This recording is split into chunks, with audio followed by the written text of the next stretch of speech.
aray-aray sa araw-araw. Narito. Sabi nga nila, ang babae, minamahal yan, hindi yan sinasaktan.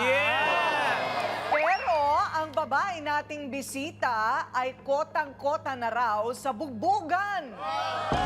Mula sa kanyang lasenggong kinakasama.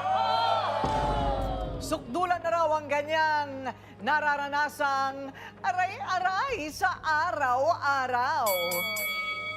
Yan, si Kuya Nito, pag nalalasing yan, sinasaktan niya sa Ate Christy. Minsan umiiyak yan sa Ate Christy. Dito, nagsusumbong yan dito sa labas, sa amin. Ganyan ang ginagawa ng asawa niya. Naghahanap buhay siya. Tapos pag uwi, lasing, sasaktan siya na wala naman dahilan. Kung masinop ka sana sa bahay at pera, hindi ka sana masasaktan ni Kuya Nito sa sobrang sama ng loob niya.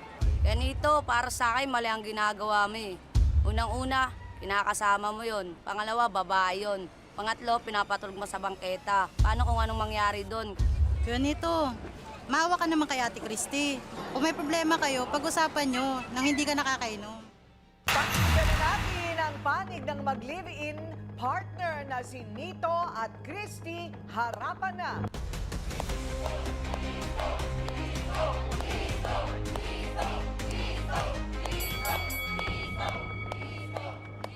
Anong problema? Napupuno na po ako sa kanya sa kakabugbog niya po sa akin. Paanong klaseng pagbubugbog? Paano po kasi parati siya naglalasing? Oh. Pag naglalasing po siya, nananakit na po siya. Walang dahilan po, biglang sinasaktan ka lang. Opo. Ano nangyari yon? Oy, ayoko yung pagmumukha mo. Pak! Ganon? Opo. Bigla na lang po yan nanununtok. Tapos, nagbabato po sa akin. Hindi, ano ang dialogue? Kunwari, nasa labas siya, nasa bahay ka, so uuwi siya. Wala silang anak eh. So, uuwi siya, lasing. Anong dialogue bago yung bugbugan? Ayaw niya rin sabihin sa akin po eh. Basta bigla niya lang akong sinusuntok, binabato. Ano naman ang binabato sa'yo? Kalal po. Kalal? Oy, kalal. Ano po yung kung ano po yung madampot niya, yun po yung binabato sa akin. Wala bang pinanggagalingang away? Ano bang pinagtatalunan nyo kadalasan, Ate Christy? Pera po. Pera. Opo. Dahil lang po sa sahod niya. Dahil kulang po yung sahod niya na Ba't hindi boss niya binibigay bugbugin sa niya? akin. Total, lasing na siya galing trabaho. Baka naman kung hingiin mo, nagbubunga nga ka, Ate Christy. Kaya talaga... Hindi yun dahilan Hindi para naman mabugbog. Hindi naman po, hinihingi ko lang po kasi sa kanya. Kasi po para po sa panggastusin namin, ay kulang, hindi po sapat yung sahod niya. Kaya kung pag sumahod siya, kulang po. Yun po yung inaano niya sa akin na pinag-aano niya po sa akin, hinahanapan niya ako ng pera niya. Kaya nga po, umaano po ako ng kariton para po kapag pinapalayas niya po ako, doon na lang po Pinapalayas ka pa. Opo. Kaliton, doon ka maninirahan, Ate Christy? Opo, wala naman po ako ibang matutuluyan eh. Pero, nagbabayad kayo ng renta. Opo, siya po yung nagbabayad. Ayun, wala ka nang mapuntahang iba. Yun po. O, yun ang problema. Pero dati naman, labing-labing kayo. Opo. Pag hindi siya... Opo. Pag hindi siya lasing, Mabait Malambing. naman po siya eh. labing-labing. Opo. Kasi kapag lumalayas nga naman siya, sinusundo rin ulit ni Nito. Sinusuyo. Oh, anong nangyari nung naki-birthday ka? Yun po, kinaladkad po ako. Kinaladkad sa QC. Kami may... Kinaladkad po ako Abi eh. pala siya, Lasing kinaladkad po siya sa kasi QC. siya. Kaladkad, anong ginamit ng pangkaladkad? Buhok mo? Ano? Hinawakan lang po niya ako sa braso. Okay. Hinatak niya lang Dahil po lang sa ako. naki-birthday ka. Opo. Okay, ang dami nang lumabas sa bibig ni Christy. Ano naman kaya ang depensa at paliwanag ni Nito sa mga paratang ng kinakasama niya? Totoo bang ikay bugbugero? Ang tanong kay Nito, ayan, talaga bang hindi mo mapigilan ang pag-inom mo at pag umiinom ka ng bubugbog ka? Hindi man po, ma'am. Totoo, ma'am. Ha? Hindi. Kaya pakinggan natin kayo Ako, talaga. kanya. Wait lang. Pag uwi ko galing sa trabaho, magsabi ko sa kanya nga, maglinis ka sa bahay. Yun, yun. Hindi naman ko magbugbog sa kanya. Kurit Siyempre, lang. nangangalakal ako. Paano ako makakapag-ano dun sa Tapos, bahay? pag umaga, pag pagod siya, mangalakal siya, di na ako siya gisingin. umalis na lang ako. Kaya gusto ko siya magsaing. Umalis na lang ako sa trabaho ko, tapos doon lang ako kumakain sa kantin. Oh.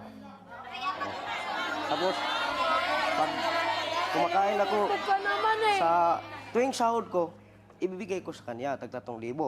Tapos, yung sa akin matira, yung sa kantin, may utang ko tag 800 sa isang linggo. Yun. May matira na kong 500, ayun lang panggastos ko. Sabi ko sa kanya, nasaan na yung pira pambayad sa bahay? Di naman siya nagsumbong sa akin, nagpaalam, ay, tapos ko na bayad ang bahay. Dapat magpaalam siya sa akin. Anong ginamit niya? Anong pinagamitan niya sa pera? Hindi. Nandyan yung pira sa kanya. Tapos, gibayad na yun sa bahay. Nagtanong ko niya sa kanya, saan na yung pira? Tapos ko na bayad sa Binayad ko naman, bahay. oh. Nagalit siya sa akin. Bakit magalit ka? Nagtanong lang ako. Ang mga ganyan. Opo. Tapos, ang dahilan niya, bugbugin ako. Hindi, kurit lang siya, ma'am. Kurot? Oo, ganyanin ko lang Kulat siya. ba yan? Binato mo ako ng kalan? Binato mo ako Tapos, ng kaldero? Kulat Pag ba uwi ko yan? sa bahay, sabi ko, pag umalis ko sa, doon na siya sa kaibigan niya. Tapos mag-inom sila. Sabi ko, huwag kang masyadong mag-inom. Malasing ka. So, nagiinom din pala si Ate Oh, Christy. yung kagalit ko sa kanya. Uminom din ah. Kumakain lang ako Pag doon. uwi ko, galing ko sa construction, uminom lang po ako. Kaya pag uwi ko sa bahay, para makatulog na lang ako, magbunga nga naman. Yun, makurit na ko siya. Kung magbugbog nga, suntok, hindi. Hindi ako magsusuntok sa kanya. Hindi, nakikita nga nila na binubugbog mo ako. Hindi Kinakalagkat totoo mo yan. ako. Parang ang layo nung no? Parang ang layo ng hinahampas ng kalan at saka kurot. Diba? No, ang layo. Parang na he said, she said tayo, Hindi ate. man Iba ako- kwento ni Nito kay Christy. Sabi ko sa kanya, pag galing ko magtrabaho, usa ka mo alis, pupunta ka sa kasaman mo, maglinis ka muna sa bahay. Pag uwi ko, ang kalat-kalat. Oh, sabi ko, Paano ako makapaglinis? Ipagod na ako, Tapos pag- galing Kalakan. uwi ko, galing pa ako sa trabaho, ako pa maglinis. Tapos itabi ko yun. Ilan ang kwarto namin upahan, maliit lang. Tapos yung kalan doon, o kaldero, napuno na ko, ulandos ko yun, ihagis ko. Nadala ka ng damdamin mo, Oo. napahagis ka ng gamit. Oo, sabi ko, Gaano kayo Bakit? kadalas mag-away? hindi, minsan lang po kami mag-away, ma'am. Ako, mabait Minsan po. lang daw. Minsan, pag hindi po siya lasing. Pero pag lasing po yan, yun po doon Pag- isa yung pananakit niya. Malasing ako. Malasing ako. Sabi ko sa kanya, pag malasing ako, huwag kang magbunganga. Galing ko sa trabaho, pagod ako. Sinasabihan ko siya. Tapos galing ko sa trabaho, mag-inom ko ng kami tatlo kami kasamaan ko sa trabaho. Sabi, pre, tagay muna tayo. Sige. Paano hindi ako Alikabok. magbubunga? Anong oras ka na Ay. umuwi? Ating gabi ka na umuwi. Hindi naman yun. Ay, Oras sabi ko sa'yo. Nyo, alas 6. Sabi ko sa'yo. Yan yung uuwi tinatanong sa- ko sa'yo kanina, Ate Christy. Sabi mo hindi. Ngayon lumabas sa sarili mong bibig na nagbubunga nga ka din. Parang lahat naman yung tao Yung mabunganga totoo pagka may dito. problema. Nag-ano rin po ako, nag-aalala rin po ako. Kasi anong oras na po siya Siyempre, umuwi? ma'am, tag-alas 8 na ako. Maglakad pala ako pag uwi. Galing sa trabaho, lakad lang ako. Layo. Ang makapagsasabi na lang siguro yung mga testigo. Hindi ba? Dala nyo ba yung mga kakampi nyo? Opo. Okay, so sila na ang susunod. Ano naman kaya ang paliwanag ng kani-kanilang mga kakampi? O ito na ang kampihan. Sino kaya ang nagsasabi ng totoo, si Christy o si Nito? Siya ang kaibigang takbuhan ni Christy tuwing sinasaktan daw siya ni Nito. Lenny, humarap ka na.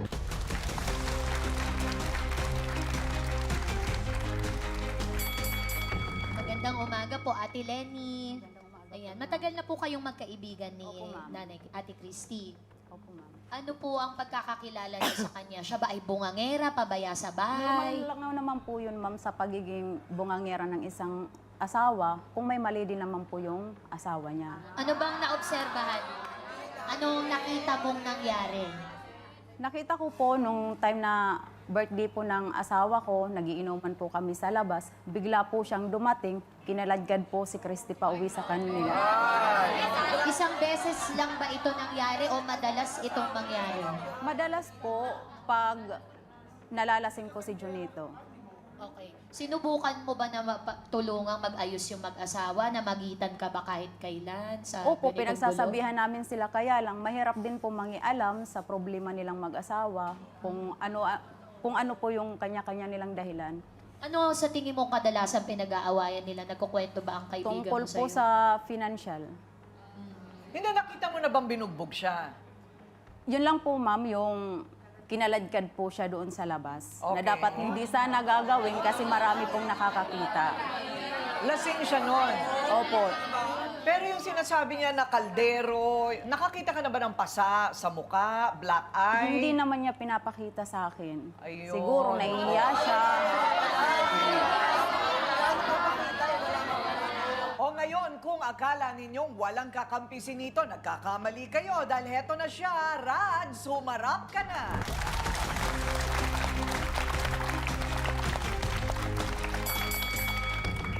Rads, kaano-ano mo si Nito?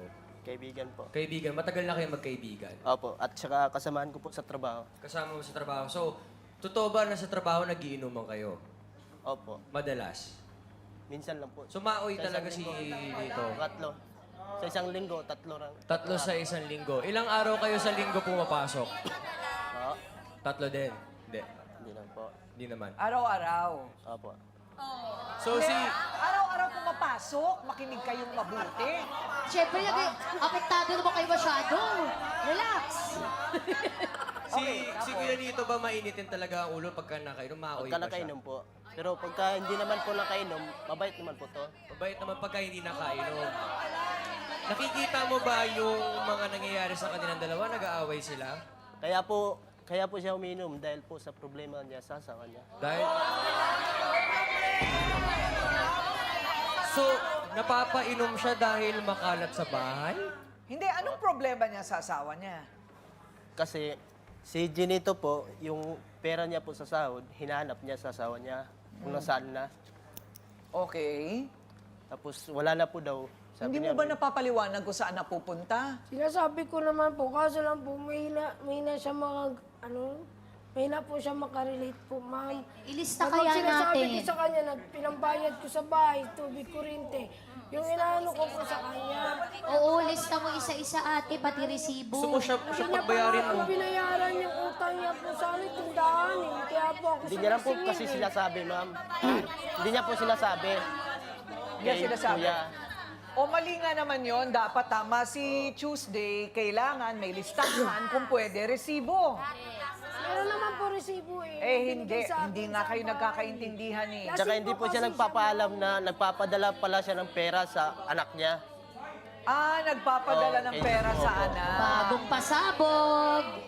Anak niya naman yun eh.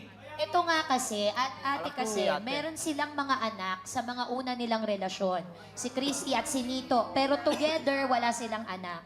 Ang itinatampo ni Nito ay yung anak niya sa una, pinapadala niya ng pera Hindi ni siya Nito. nagtatampo po. Yun. Hindi Ba't naman sila po siya nagsama nagtatampo. kung ayaw niya yung responsibilidad na yun? Alam niyang may anak ko si Kasalanan niya po. Kasi hindi siya nagpaalam kay Ginito. ako. Gusto ko tumutulong. Papayag naman Papayag siya, naman basta siya. magsabi. Siyempre, kawawa yung... Teka muna, bakit hindi ka magtrabaho? Nag-aano rin po ako kaso po ma'am, hindi po kasi ako graduate. Eh ano ngayon kung hindi ka graduate? Pwede ka mamasukan sa bahay. Pwede ka maglinis. Nagtrabaho na Pwede ka siya. ma'am. waitress. May sakit lang siya. May Sandali sakit? lang siya makasakit yun. Paano sabi ko, dyan lang ka muna sa bahay. Anong sakit niya? Yung May hika po. Hika. Pareho kayo may problema. So anong ngayon ang sagot sa problemang ito? Anong sinasabi ng Biblia tungkol sa alak at ang epekto ng sobra? Sa Ephesians, Ate Kuring, sinasabi ng Biblia, pwede tayong uminom ng alak, yung alcohol.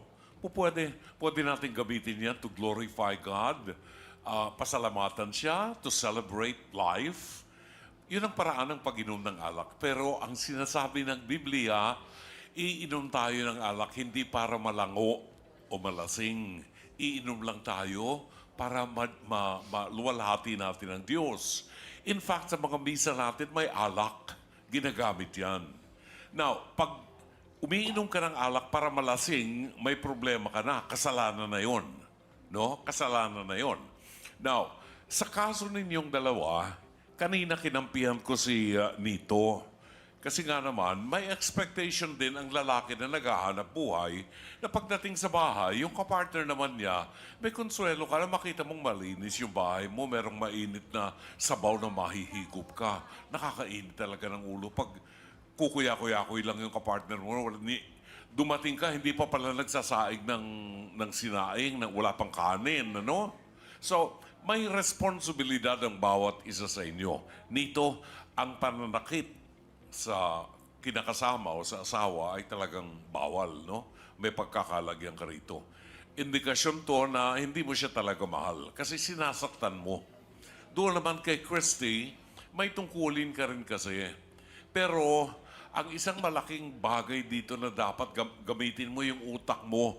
Pag sinasaktan ka, allegedly, ikaw nagsasabi palagi kang sinasaktan, anong dahilan para sumama ka pa sa kanya? Di ba? Una rito, ibalik mo yung respeto sa pagkatao mo. Kasi pag hindi mo respeto ang pagkatao mo, sino pang re-respeto sa'yo? Di ba? Ang mahalaga dito, walang komunikasyon. May nagsasalita, walang nakikinig. Pag-usapan yung mabuti. Kasi walang magiging magandang dahilan para magsama pa kayo. Mga kapatid, ito po si Brother June Banaag. Dito tayo sa totoo. Dito tayo sa True FM. Mag-subscribe at i-follow ang mga social media accounts at True Network PH sa FB, Instagram, X, YouTube, TikTok, and podcast.